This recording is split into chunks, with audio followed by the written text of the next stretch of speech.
All right, so 5C, reciprocals and asymptotes. The reciprocal of a function, okay, so if I have a y equals f of x, reciprocal means 1 over, doesn't it? So I want to sketch the graph of 1 over whatever the function was. That's what the word reciprocal means. Taking reciprocals typically results in asymptotes, okay, because wherever your first graph is 0, 1 over 0 is going to give you an asymptote. So the graph of y equals 1 over f of x has a vertical asymptote where the original function, this is what I just said, where the original function is equal to 0. It also has a horizontal asymptote where y is equal to 0 because 1 over your function cannot be equal to 0 because that, your denominator can't be 0. You can't possibly get a 0 from that. So there is some tips here in our boxes. First of all, if we're looking at asymptotes, the reciprocal of a very small number, 1 over a very, now when I say small number, that means a number less than 1. Okay, so something like 0.4 or 0.01. The reciprocal of something really small becomes really big. And the reciprocal of something very big becomes really small. So reciprocal of 10 would be 1 over 10. It becomes really, really small. So that is important to remember. Just remember that big goes to small and small goes to big. But the sign will not change. We're not putting any extra minus signs when we do a reciprocal. So the reciprocal of a positive number is going to still be positive. It's just going to go from, if it was a small positive, it's going to go to a big positive. If it was a negative number, it's still going to be negative. You don't ever change the sign. It's just the size of the number that changes. Asymptotes is the other part.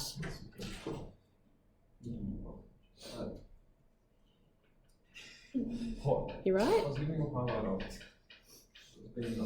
Testing for vertical asymptotes. If the denominator has a 0 at x equals a, and the numerator is not 0 at x equals a, then you have a vertical line or an asymptote at the a. So if the top, if you've got it factorized up, if that makes a 0, then we get a vertical asymptote, on the denominator, but the numerator cannot be equal to 0. Okay, we've seen that before because we've sketched lots of hyperbolas, so you know what that's all about. Okay, so let's go to the examples. The examples are, I've tried to choose ones that are very similar to the ones that are in your textbook. The first one is to do with asymptotes. There's no reciprocal in this first one here. It says sketch y equals 2 over 3 minus x after carrying out the following steps. So step A, state the natural domain and find the y-intercept. So the domain, because we have a fraction there, we're looking at the denominator. Okay, the denominator cannot be 0, which means that x cannot equal 3, correct. So domain, x cannot be equal to 3 because that would make my denominator 0. Every other x value is fine. The y-intercept can be found when x is equal to 0. So when I sub that into my equation, I have a 2 on the top and a 3 on the bottom. Okay, so there's my y-intercept. Part B, find any points where y equals 1 or y equals negative 1. Now this is something that the textbook will be asking you to do, particularly when you are doing reciprocals, because reciprocal of 1 is 1. So it's a very important point to find. But we're asked to do it here as well. So if y is equal to 1, so when y is equal to 1, I'm starting with the positive version. In my equation, I'm putting a 1 for the y, and I want to solve that to find out what x is equal to. So because I don't like x on the bottom of my fraction, you times the denominator across to the other side. That would be 3, take away x equals 2. Then I would subtract the 3 which gives me a -1, and dividing both sides by -1, I get x is equal to a +1. Okay, I'm also asked to do it for when y is equal to -1. So same process, I have -1 equals 2/3 minus x times the denominator over. I'm going to expand it at the same time, so that would be -3 plus x equals 2. And then adding the 3, we get x is equal to 5. So there are a couple of points that we're going to be able to use on our graph. Part C, explain. Don't you love explain questions? No. Explain why y equals 0 is a horizontal asymptote.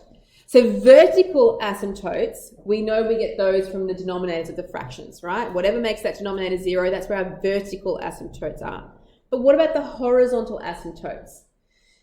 Now, to find them, you want to see what is happening for very big values or very small values of x. In other words, as x is approaching positive infinity or negative infinity. Okay, this is an explaining type of thing.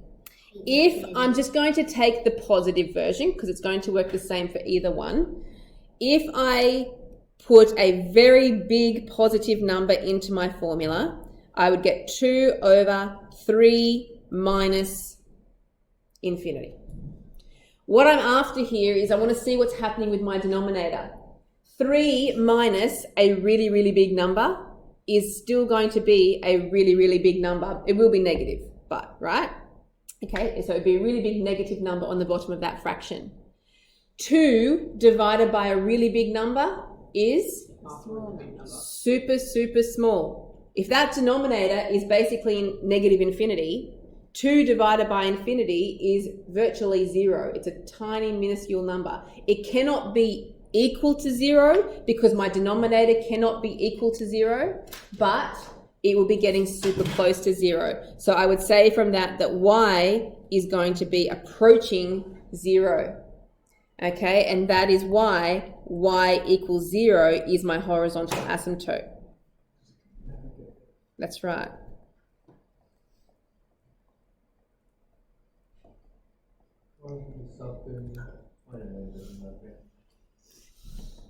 Okay, part D says draw up a table of values to examine the sign. Okay, so we're asked to do this, our table of values. The values that I should use. You want to have a guess at what I should use? -2 billion and negative the positive 3. You mean? 3, yeah. So the key point on this graph is that vertical asymptote, which was at 3 that we found in part A. Oh, wait, don't you need to test a big number and a small number? Then I want to see what's happening on either side of that. Yes. Okay, so on either side of that, probably a really good point to pick is 0 because that's going to be my intercept, knowing that I'm going to have to sketch this graph. And, yep, and something on the other side. So 4. Oh, you can go 100 if you want to. So when you sub that in, we already know when we sub in 0 that we get 2/3 because we worked that out earlier. That was our y-intercept. 3 is the asymptote, so I put a little asterisk in there. And if you sub in 4, you get -2. So we were asked to find the sign, to examine the sign. It is positive when we are on the left side of that asymptote, and it's going to be negative when we're on the right side of that asymptote. Now, if you want to practice a little bit of notation, we could also be checking out what happens as x is really, really, well, actually, no, let's just write it like that. As x is approaching 3, but on the negative side, which means on the left-hand side of that, our y values are going to be greater than 0.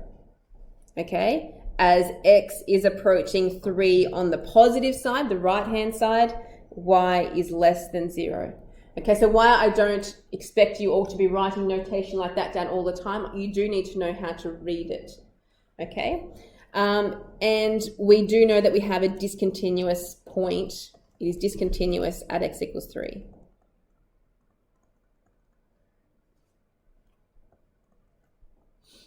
We have to use the word discontinuous.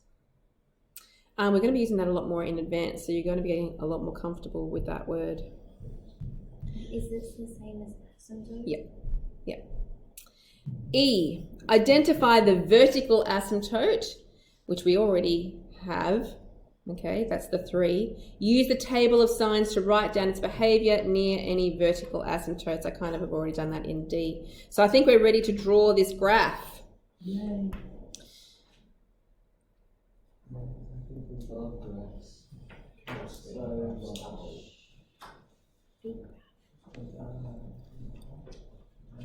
All right. So our vertical asymptote is at 3. So 1, 2, 3. I'm going to need a few spaces past that as well. Remember that this should be labelled. So VA for vertical asymptote, and it's at x equals 3. Okay, you get marks for labelling things like asymptotes. We're also going to have our horizontal asymptote. So here it is at y equals 0. So horizontal asymptote, y equals 0. Okay, so what were the other things that we knew? Let's bring a few numbers on there.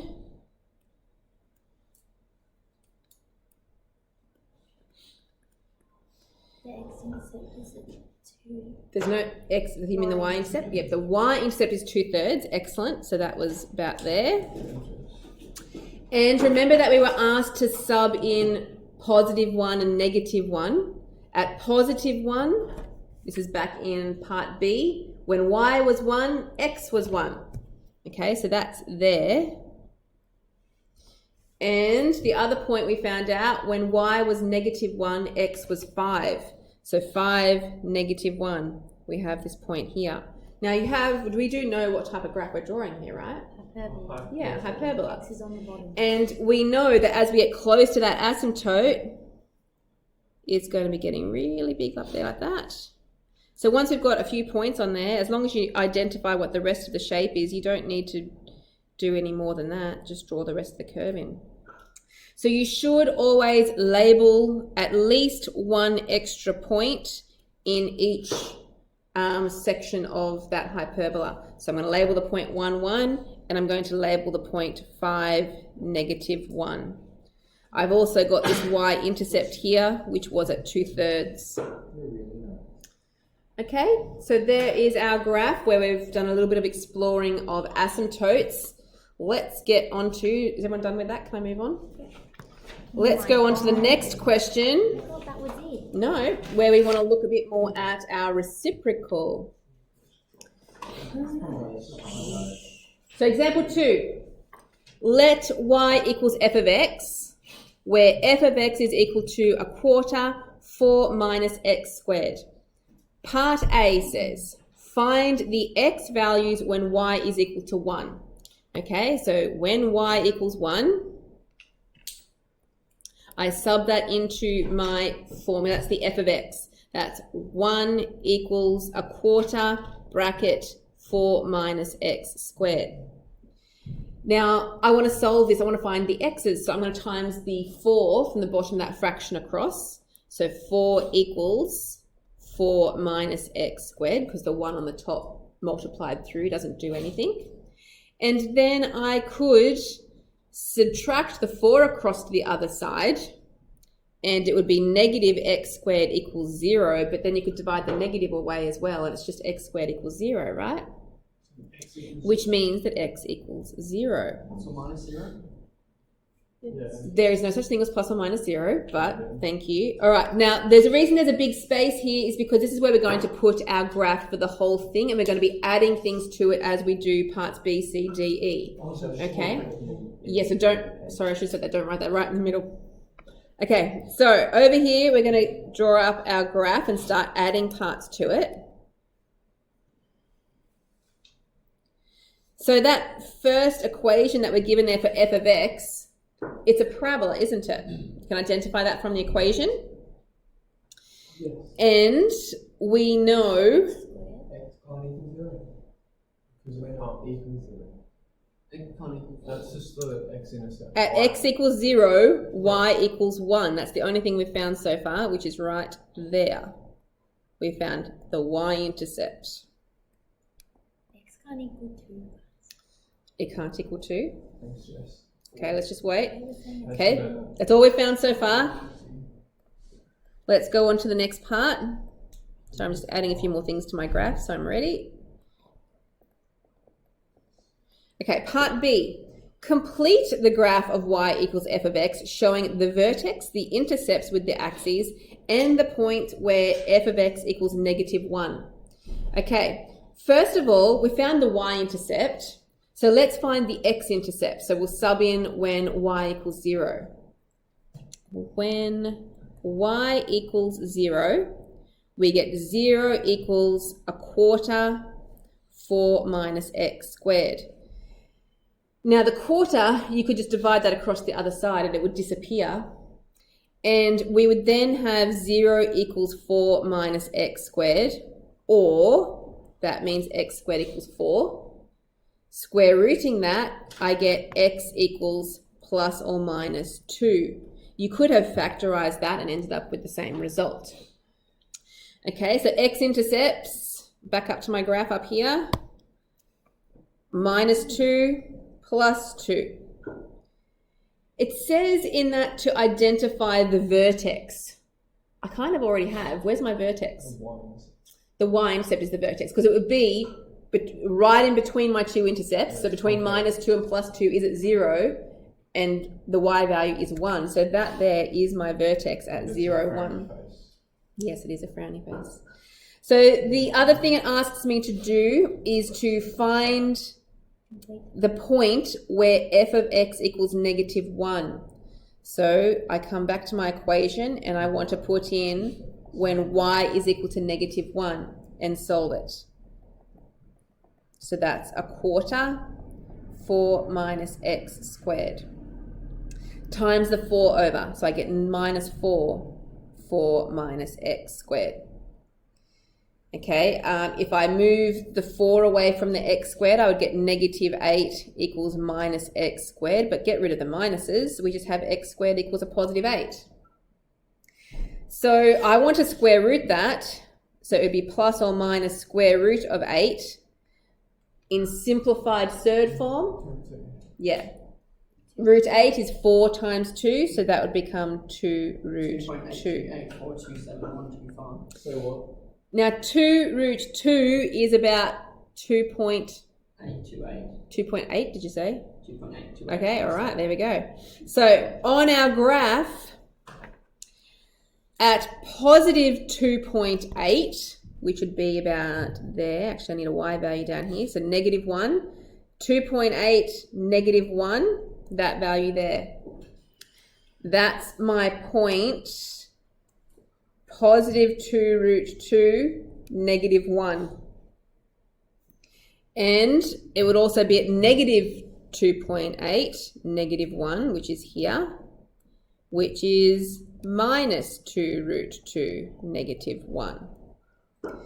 And that is enough. We've got more than enough there to sketch our upside down parabola like this.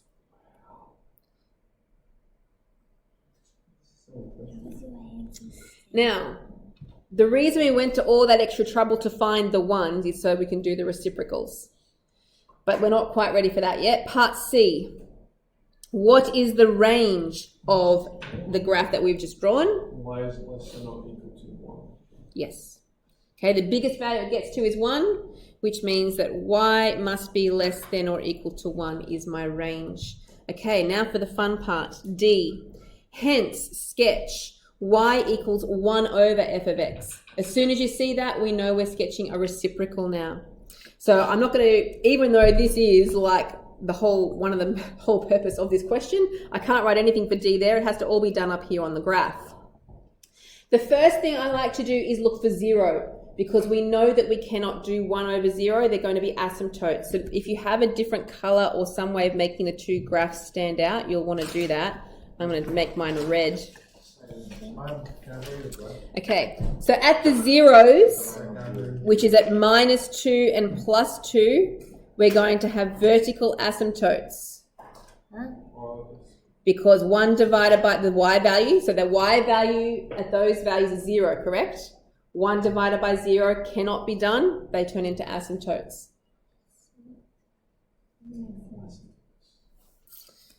So I should write on there vertical asymptote at x equals 2, and another vertical asymptote at x equals -2. Okay, so zeros are done.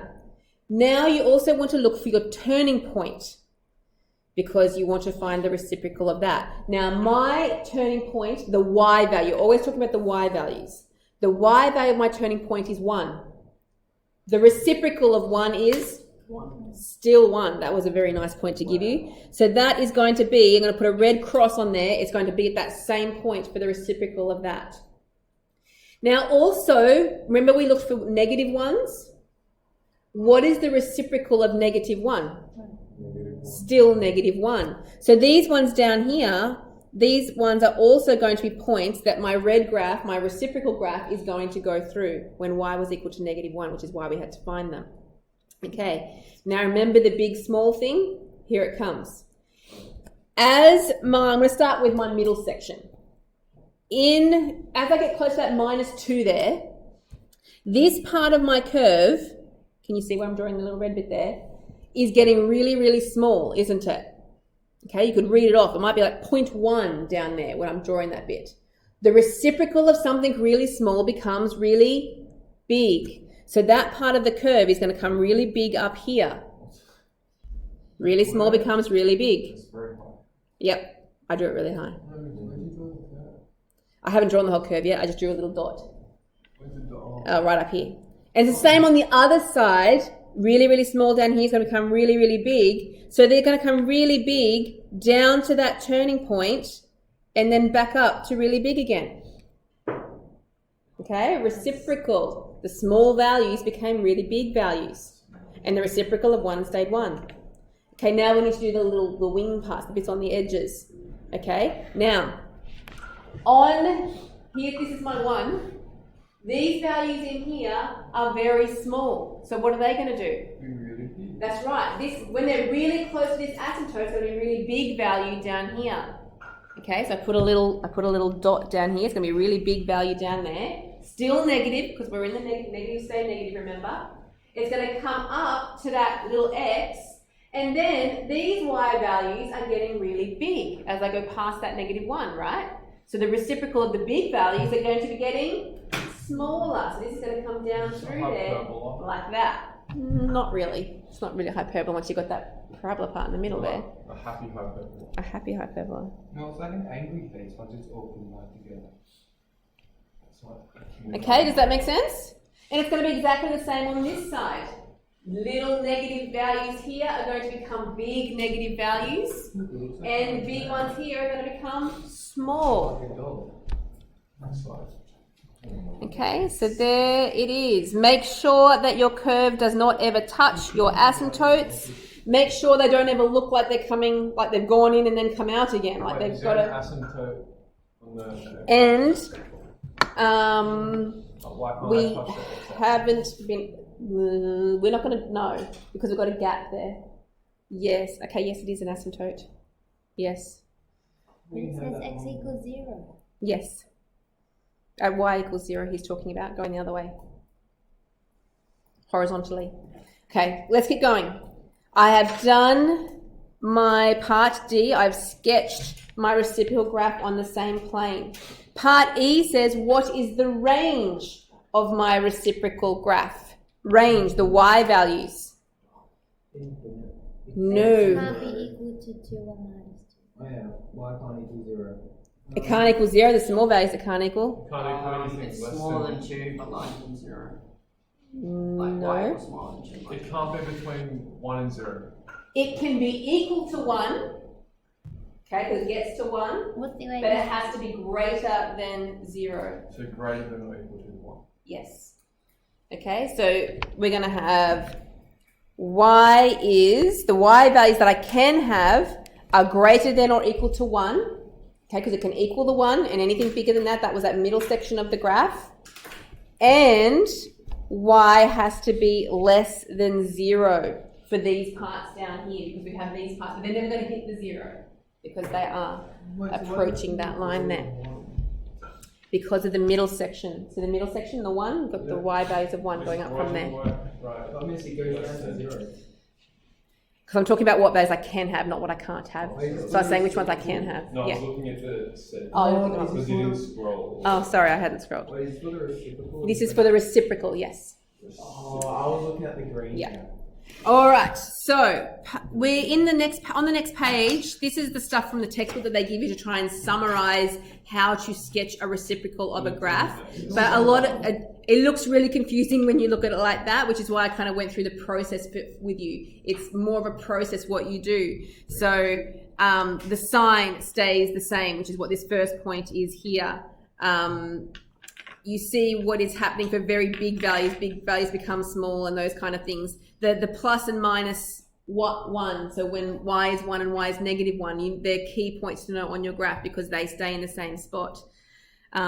So that's just a summary of the things that we just went through. Example 3, these ones ask us to sketch the reciprocal of these graphs showing all significant features. So there's not a huge amount of room. We're going to try and squish these ones in a little bit. Let's go through the process again. Fortunately, we've already got the first graph drawn for us. So first thing we do is look for our zeros. So my first, -1. yeah. So try and draw this as neat as you can because it's going to get a little bit squishy. Oh, I want an example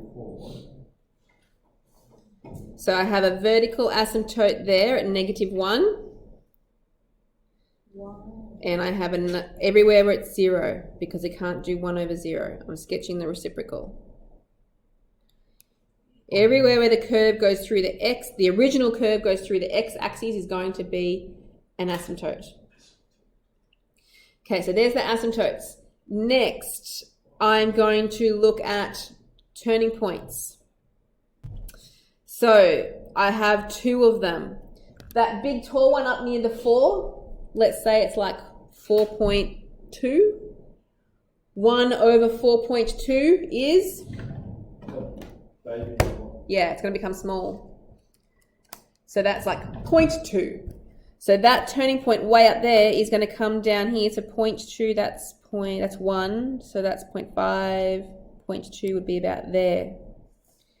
Okay, so the last time came out nicely because my y value was at a 1 and 1 over 1 was 1. But you do have to find the reciprocal of that turning point. And this other one down here, so that's -2 what do you reckon that is? 2.6 or 2.7? So this point down here, 2.5. it's past the 2.5. Hey. Where it goes all the way down. Yeah. That little dot you made Yeah. is like directly vertical of the highest point.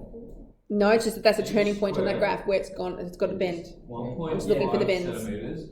1.5. Where So- where's the exact point? 0.75. This dot here. The other one. Oh, that one there. 0.75. So that one was about 4.2. I said I was just trying to read off from my graph. About 4.2 is past the 4. Okay, so 1 over 4.2 gave me 0.2 down here. So now I'm doing this one down here. So I'm going that's about. Where is that dot? This is actually 2.49. It's I mean Each- X, sorry, X. oh, they're directly above each other. Okay. Okay, so you've got to keep them in line. So that's a good point, guys. So keep these in line. So this one, if that's -2.6, the rest 2.4. So 1 divided by that is about -0.4. So I just used my calculator, just typed in -1 divided by that number. So that's directly in line. 0.4 would be about there. I know you can't see it really well. My grid paper doesn't come up really well on the screen. Hopefully you can see it on your paper though. Okay, they're my turning points. I also need to look out for the 1s. Okay, so 1, this is where it gets really close. When y equals 1? When y equals 1. So all these, the y equals 1, y equals 1, y equals 1. You see why I put those dots in there? Why do we need that? Because the reciprocal of 1 is 1, which means my curve is going to go through those points. And the reciprocal of, I know it's really, really close to those asymptotes there. The reciprocal of -1, which is going to be here and here, that will stay -1. Okay? So, you've probably got a pretty good idea of where this curve is going to go. Also bear in mind, if this is 1 here, oh, I just got this out from the board. If this is 1 here, these values are getting really little, which means it's going to be getting really steep up here. So it's really close. I know that point and that asymptote are really close together, which is not ideal, but we want our curve coming down through that dot, here, and then it's going to come back up big again because of these small values. Okay? So it's going to come down. Miss, would there be no dot down the bottom? Oh, down what bottom? Bottom left. Oh, down here. There's going to be something down here, yes. Yes. Okay, so let's do that while we're here. So, oh yeah, there'll be a -1, like about there, right? It's too close. It's far too close to the asymptote, this This one. is why graphs are bad. Yeah. So, Do you on... agree? We gotta. She agreed. You agree that graphs are bad? No, I said this graph is probably not great because it's too squished. Oh, it's okay. On... To the right of that, they've got really small numbers. It's going to be really steep down here, and then going to come small down that way because it's big numbers. Granny face. Yeah. So it's going to come round like that, and it should be between, but it's just all too close together, really, like that. Okay, now let's do our next little, between the next two asymptotes. So really small number means it's going to be big down here. It's going to come up through the dots, through the other dot, and then it's going to come down really big again because another dot. these are -1s. So these are my -1s. This was my turning point. Oh. That was my turning point from that one. Yeah? Yeah.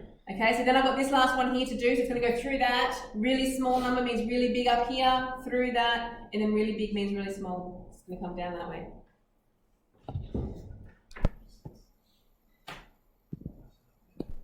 Okay, it's all a bit tight on there, but that is the reciprocal. How did you calculate to get that the turning point? I read off the y value, so I went to my red curve and I go that y value there is -2.6. Yeah.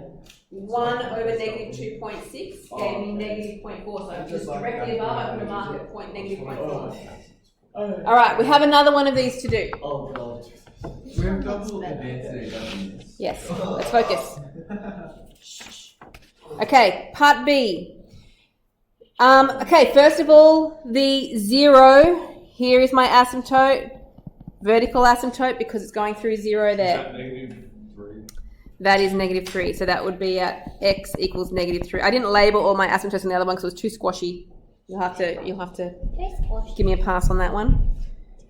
Okay, then, close to that asymptote, on the left-hand side, I got really, really small, my 1 would be here. There's my 1, -1. Small numbers means it's going to be really big here. However, this graph kind of looks like it already has its own asymptote out here, doesn't it? What's it approaching? What's this number it's approaching? -2. What is 1 over -2? -half. -half, which means my curve is going to come around and it's going to be approaching -1/2 because it's always, this one here is pretty much always going to be at -2. So it actually gives me a horizontal asymptote through here. So we're finding an equation. No, you don't have to find the equation, we're just drawing it, thankfully. Okay, so that's horizontal asymptote at y equals -1/2. So you just popped out that there's a horizontal asymptote. Yep. Because the original one had had a value that was approaching, so 1 divided by that constant value is always going to be approaching an asymptote. And so it's going to happen on the other side as well. Here is my +1. It's going to be very big on this side, close to the vertical and because it's approaching a +2, where's my other asymptote going to be? at positive a half. So there's going to be another one here where it's going to come down, go through, and it's going to be approaching that asymptote because they go through them.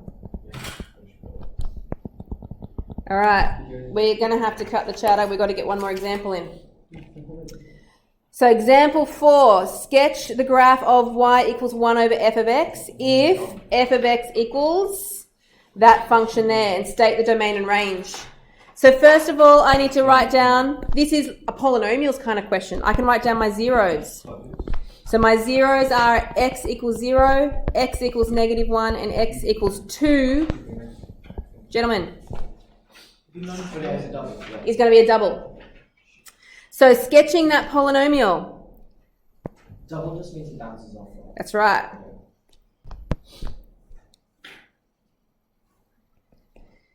So 0, -1, and +2 are my zeros.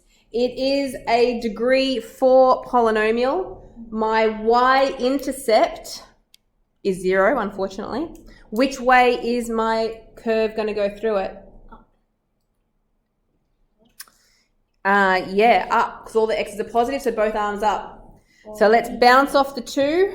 It's going to come down, bounce off this 2. It's going to come down through the x equals 0 and back up through there. Now, to be thorough, that x equals 1, if I was trying to be really accurate with this, I would need to know how high that turning point there is. And so you'd sub x equals 1 into your equation, and it actually comes out that that is at 2. Okay, it's going to be important for when I do my reciprocal. The lower one here, between -1 and 0, I'd sub in -1/2, and that one comes out to be not very nice, -1.56. Okay, so I need to know where those turning points are so I can do the reciprocal. We have to do the... So let's quickly do the reciprocal. We're running out of time. So vertical asymptotes through the zeros. longer classes. We do. 45 minutes. So there's my vertical asymptote. So you could write down vertical asymptote at -1 and so on. My turning point. So this was at -1.56. So when you do 1 over that, it becomes a -0.64. It comes up to here. And that value is I'm just going to -0.6. So this one, the other one was at 2. So 1 over 2 is going to come down to 1/2. Okay, you could also try to approximate where the ones would be. So if that was negative, that maybe the ones are there and there and there, and the negative ones would be here and here. Oops, there's another one over here, isn't there? Another one there. Lots of ones. Okay, so starting on the furthest left, the very small is going to come very big, down like that. Then in the next section, it's going to go through those three little dots that way. Next one is going to come from very big down through that dot, and back up very big. And last section looks like that. Why do they never touch the x or y? Because I can never actually divide by 0, which is why they can't do it. Okay, so I had to write down the domain and range. What's my domain? Oh my gosh. Okay. A lot of things. X can be everything except where those asymptotes are. Oh. So X cannot be -1, X cannot be 0, and X cannot be 2. What about the range? Anything but 0. That's right. Yay! Y cannot be equal to 0. Every other Y value is possible. I did have a little note here on another tip on how to find horizontal asymptotes that may be helpful for you. We can explain that some more next lesson if you like, but you might want to write that down as well. It's a little tip that comes in handy. Well, that was a really Hey, that